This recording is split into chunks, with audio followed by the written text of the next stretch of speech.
வணக்கம் தமிழ் மதன் சேனல் தம்பி பேசிகிட்டு இருக்கேன். மரச்செடி வைக்க போகிறீங்கன்னா ஆட்டாம்புளிக்க, குப்பை, ஆற்று மணல், டிஏபி, யூரியா இது எதுவுமே வைக்காதீங்க. குழி எடுக்கிறோம், நம்ம பாக்கெட்டை உள்ளே வைக்க போகிறோம், மண்ணை தள்ள போகிறோம். அந்த பாக்கெட்டை எவ்வளோ தூரம் குழி எடுக்கணும்னா அந்த பாக்கெட் போய் உள்ளே கரெக்டாக உட்காந்து அந்த மேலே அந்த அந்த மேலே இருக்கிறது தெரியக்கூடாது. பாக்கெட் உள்ள மேமண்ணு தெரியக்கூடாது. அந்த மாதிரி முழுகிற மாதிரி வந்துட்டு மண்ணை தள்ள போகிறோம். தள்ளிட்டு நம்ம குழி எடுத்த மேலே இருக்க மண்ணை தள்ளிட்டு அதுக்கு மேலே நம்ம காஞ்ச இலைச்செருவில் வைக்க போகிறோம். இவ்வளோ தான். இதுதான் நான் வைக்கிற முறை. என்னோடய மரங்களை இப்போ நீங்கள் பார்க்கணும்னா என்னோடய யூடியூப் சேனல் இருக்குது, தயவுசெய்து பாருங்கள். அப்புறம் நீங்களே ஒரு முடிவு எடுத்துக்கோங்க. நான் இன்னமும் இந்த முறை தான் பின்பற்றிக்கிட்டு இருக்கேன். சரியா?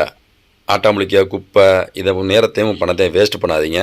ஏன்னா நம்மளோட விவசாயம் நம்ம பயன்படுத்தின பார்த்திங்கன்னா நம்மளோட விவசாயம் தென்னை, வாழை, கரும்பு, நெல் இப்படி சொல்லிகிட்டே போகலாம். எல்லாமே மேலே இருக்கிற சத்துக்களை தான் எடுக்கிற மேலோட்டம் தான் இதோட வேர்கள்லாம் இருக்குமே தவிர ரொம்ப ஆணி வேர் விட்டு போகிற மரங்கள் எதுவுமே மரங்களோ தாவரமோ நம்ம விவசாயம் பண்ணலை. அதை ஞாபகத்தில் வச்சுக்கணும். இது சின்ன பிள்ளை கூட நம்மளுக்கு யோசிச்சு படுத்துக்கிட்டு யோசிச்சு பாருங்கள். இந்த மரங்களோட வேர்கள் காட்டு மரங்களோட வேர்கள் எவ்வளவு ட்ராவல் பண்ணி போகும் நமக்கு நல்லாவே தெரியும்.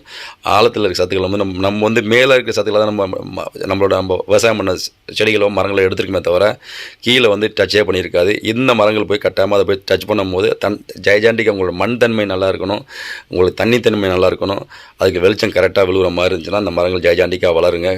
அதுக்கு என்னோட தோப்பில் இருக்க மரங்களை எடுத்துக்காட்டு. சரியா? இந்த மரச்செடிகளில் நான் இந்த மாதிரி உங்கள்கிட்ட யார் இந்த ஆட்டாம்புளிக்க வைக்கிறேன், கோழி இது வைக்கிறேன், இதை வைன்னு சொல்கிறவங்க யாரும் பார்த்தீங்கன்னா இருக்கும்னா இந்த யூடியூப்பில் படித்த சில முட்டாள்கள் இருக்கானுங்க. அது மாதிரி அவங்களோட செடிகளையும் அவங்களோட கெமிக்கலான உரங்களையும் விற்று உங்கள் தலையில் அவங்க கல்லா கட்டி போடுறதுக்கு நீங்கள் உங்களை பயன்படுத்திக்கிறாங்களே தவிர வேறு எதுக்குமே இல்லை. நன்றி. மீண்டும் சந்திப்போம். வாழ்க தமிழ், வளர்க தமிழ். ஜெய் ஹிந்த்.